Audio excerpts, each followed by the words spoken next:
دنیا میں ہر آنے والا بچہ فطرت اسلام پر اس لیے پیدا کیا کہ اسلام دین حق ہے، اسلام راہ ہدایت ہے، اسلام امن کا دین ہے۔ مگر اس کا ہرگز مطلب یہ نہیں کہ کوئی آپ کی ریاستی سرحدیں عبور کرتا ہوا آپ کے گھر میں گھسے، آپ کے بیوی بچوں کو قتل کر دے، آپ کے بیوی بچوں کی عزت کو لوٹے اور آپ اس کو امن کا درس دیتے رہیں۔ ہمارا تو دین یہ ہے، ہمیں حکم دیا ہے گھوڑوں کی لگام کو کسنے کا، تلواروں کو ہمہ وقت میان میں رکھنے کا۔ ایک مسلمان کی تلوار جب ظلم اور باطل کے خلاف اٹھتی ہے تو نہ صرف وہ اپنا بلکہ اپنے دوسرے مسلمان بھائیوں کا بھی دفاع کرتی ہے۔ نہید نے حجاج بن یوسف سے یہی کہا تھا، اے حجاج، اگر تم زندہ ہو تو اپنی غیور قوم کے یتیموں اور بیواؤں کی مدد کو پہنچو۔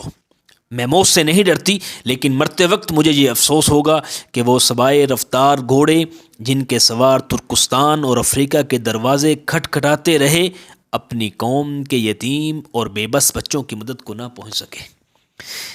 آج مسلمان کی بیٹیاں چیخ چیخ کر مسلم ریاستوں کے حکمرانوں کو بلا رہی ہیں، مگر شاید وہ بول چکی ہیں کہ نہ اب کوئی محمد بن قاسم ہے، نہ محمود غزنوی ہے، نہ صلاح الدین ایوبی ہے، نہ طارق بن زیاد ہے، نہ کوئی ٹیپو سلطان ہے، اور نہ ہی اسلام کا علم بلند کرنے والا کوئی سپہ سالار۔ آج امت مسلمہ کا حال یہ ہو چکا ہے، کسی شاعر نے کیا خوب کہا ہے، اپنے ہتھاں نوں اگ لا کے اپنا جسا سیکی جاؤ، لٹن والے لٹی جاون تسی بہ کے ویکھی جاؤ۔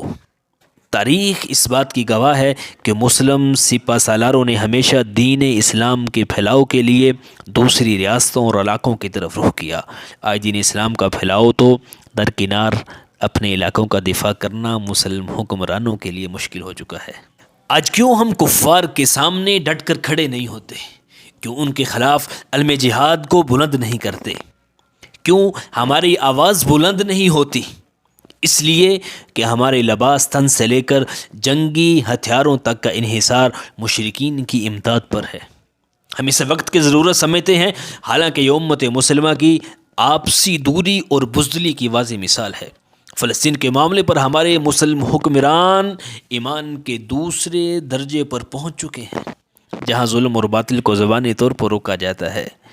وہ دن دور نہیں، ہم کفار مشرکین کے خوف سے انہیں صرف دل ہی سے برا جانیں گے۔ ہماری بلند آوازوں کو خاموشی کی زنجیریں پہنا دی جائیں گی۔ نبی صلی اللہ علیہ وسلم نے ارشاد فرمایا، اقوام عالم تم پر ایک دوسرے کو اس طرح دعوت دیں گی کہ آئیے یہ لقمہ تر ہے، تناول فرمائیے۔ جس طرح دسترخوان پر کھانا چننے کے بعد مہمانوں کو کھانے کی دعوت دی جاتی ہے۔ صحابہ اکرام نے حیرت سے عرض کیا، اے اللہ کے نبی، ایسا وقت آئے گا کہ جب مسلمان اتنے بے بس ہو جائیں گے کہ ان کی تعداد کم ہوگی؟ نبی صلی اللہ علیہ وسلم نے ارشاد فرمایا، نہیں، ان کی تعداد کم نہیں ہوگی بلکہ ان کی تعداد بہت زیادہ ہوگی۔ صحابہ اکرام نے سوچا تو ہوگا، اس وقت ہماری تعداد سینکڑوں میں ہے تو اس وقت لاکھوں میں ہوں گے۔ ہم 2.25 ارب کے قریب ہیں، یہ وہ سوچ بھی نہیں سکتے تھے۔ آگے فرمایا، تمہاری حیثیت ایسی ہوگی جیسے پہاڑی علاقوں میں بارش ہوتی ہے اور پانی اکٹھا ہو کر سیلاب کی شکل اختیار کرتا ہے، جس پر جھاڑ جھنکار اور جھاگ ہوتی ہے۔ اس سے زیادہ خوبصورت مثال نہیں مل سکتی۔ جھاگ پر بلبلے ہوتے ہیں جس میں وہ مزاحمت نہیں ہوتی کہ خود اپنے بھل پر کھڑے ہو سکے۔ صحابہ اکرام رضوان اللہ اجمعین کو یہ پریشانی ہوئی کہ اتنی کثیر تعداد کے ہونے کے باوجود ایسا کیوں ہوگا؟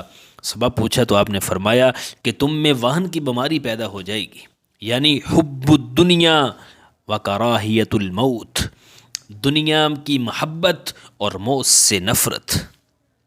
آج مسلمان کا حال دیکھیں، آج مسلمان کی زندگی اور مسلمان کا رہن سہن، مسلمان کا جینا، مسلمان کی آسائش و آرائش، مسلمان کی زیب و زینت دیکھ کے یہ بتلاتی ہے کہ مسلمان ہمیشہ یہاں پہ رہنے کے لیے آیا ہے۔ مسلمان موت سے بے خبر ہو کے زندگی بسر کرتا ہے۔